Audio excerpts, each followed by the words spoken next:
Okay, now we're entering part 2 of our rewriting literal equations. Okay, what we need to know about this. These are formulas that you have been working with for quite a few years already now. So probably your 6th and 7th grade years, and now that you're a freshman, you've seen them a few times, so you know how to handle this. So the first one is dealing with a triangle, area of a triangle. And if I ask you to solve for a specific variable, what we need to do is look at it from this standpoint. All right, I have a variable I'm looking for, which in this case is the b. I underline it to know that's what I'm looking for. Or I like to have you guys, you'll probably use highlighters in class, but if you want, use a highlighter. Mine have walked away with my 7-year-old. Okay, so first thing we're going to do is clear the fraction. We haven't really talked about clearing fractions, but let's get into this. To clear a fraction, you use the opposite. So the opposite of multiply by a half is the same as saying divide by 2. So if that's what's going on here, the opposite of that is going to be multiply by the whole number, which is 2. So basically, you're multiplying by whatever the denominator is. So this becomes 2a, and then this cancels out completely because 2 over 2 is 1. So that leaves me with bh. Your last step is to basically just isolate b. So b and h are being held by multiplication. So to get b by itself, you divide by the only other one you have, which is h. So 2a over h equals b is my final answer for number 13. Let's look at 14. 14 is volume. Same concept. V equals 1/3 pi r squared h. And of course, we are solving for h. So to solve for h, we have to clear that fraction once again. So what are we going to multiply both sides by? Correct, 3. So put my 3 out front. Remember, this is going to carry through, so this becomes 3v. And 3 times 1/3, or 3 over 3, is the same as saying 1. So that just drops out the fraction, which is what our whole goal was. We recopy the rest. When you are looking for h, pay attention to what's holding pi r squared with it. It's multiplication. Good job. So if it's held by multiplication, we use the opposite, which is division. So we're going to divide both sides by pi r squared, and yes, leave it as the symbol pi. Do not turn it into numbers. So your answer is 3v over pi r squared equals h. And that's how you get it. Do you notice that we take and recopy a lot, it seems like? That is to make sure we know where everything is going. So keep that in mind. So that is the end of that page. So we're on 26 now. And we're going to look at the Ohm's law, which is going to be I equals voltage over R, which is going to give us R is what we want. We would like R. So for number 15, this is going to be I equals V over R, and we want to solve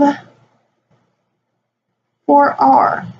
Now, if you notice, this is kind of like what we did with our 3 and our 2 up in the first 2 problems when we cleared the fraction. If I want to do the opposite of division, we use, correct, multiplication. So you multiply both sides by capital R. And yes, the capitalization is important because these represent an actual number or an amount. So capital IR equals V. And it's like, wait a minute, that's not right. Correct, it's not. That's only the first stage. Your second stage then is to get the R isolated. We couldn't isolate R because it was in the denominator. So we had to turn this into a 2-step problem. Step 1, get R out of the denominator, which is what we did. So step 2 now, we're going to take and get the R by itself, which means we're going to use the opposite of multiplication and use division. So I divide both sides by I, so my answer is R equals V over I. Great job, folks. Not a lot of fun there, but good job. Number 16, we're doing ideal gas laws, which is PV equals little n, big R, and t. We are solving for r again. So solve for r. To do this is actually a very straightforward one because r is not in the denominator. It's actually being held by multiplication with everybody. The trick to this one is to make sure you don't make the n capitalized when you divide both sides by this. So we want to divide by little n and capital T. So your answer is PV over little n capital T equals R. And that's how you get that one as a final answer. Okay, good job. Remember, these do not feel natural or intuitive. The steps are natural and intuitive because we know the opposite of multiplication is division. But keeping them letters makes it a little more complicated. So far, we're pushing through this. Last one we have is number 17. And number 17 is just breaking it down. It says the amount of A money in an account after simple interest has been earned and given by the formula. So this is a simple interest formula. Okay, that's the first thing you need to know. A equals P, which is the principal, plus principal times rate times time. So this is the original principal, and this right here is the interest. So basically, principal and the interest, we're going to add together to get our actual amount of money after a given time. So we're looking to solve for R. So the first thing we're asked to do is solve for little r. So what you're going to do is we're going to get rid of the addition first. So the first thing I see is, oh, look, I have addition here. So the opposite of adding P is going to be subtract P across. So when you subtract P across, it looks like this. And then you have PRT. So the last step in this case is going to be divide both sides by the P and the T so that you get your little r, which is your rate by itself. So A minus P over capital PT equals R. So this is part A. Part B says the amount of money in an account after an increase or an interest has been 1080. The principal is 1,000 and the time is 2 years. What is the annual interest rate? So for part B, we're going to fill this in.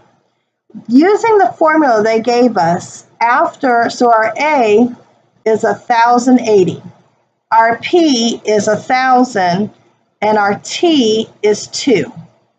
So that's all the information they're giving us for part B. We're going to use this formula here, over here, to find out what the rate is. So A is 1,080 minus 1,000 over 1,000 times 2. So this is going to be 80 over, that's going to become 2,000. All right, so now we got to do a little bit of math. So let me see if I can pull out something here to get our math on.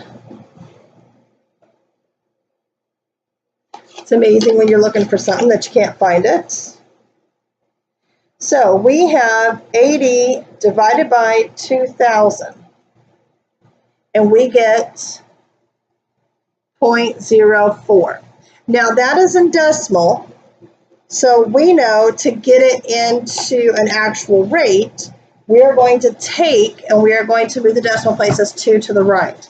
So this is equivalent to 4%. Now, the last one they have us is doing for letter C, they said solve for P.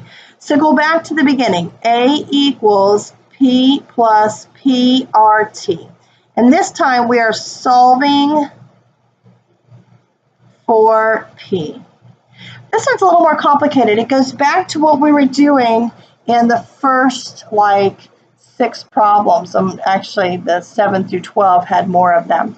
We have to factor, and this is the one we were talking about that's the opposite of the distributive property. So these both have capital P. So we're going to divide out a capital P and make that P parenthesis 1 plus RT. What I'm doing here is I am isolating the P, since there are 2 of them, and making it so that we can divide both sides by the 1 plus RT. which is what my next step is. So your final answer is going to be A over 1 plus RT equals P. And that is the conclusion of this video. Okay, folks, great job. It is a little more complicated, but remember, the more you practice, the easier it gets. All right, remember, homework is going to be in big ideas for the second half of this.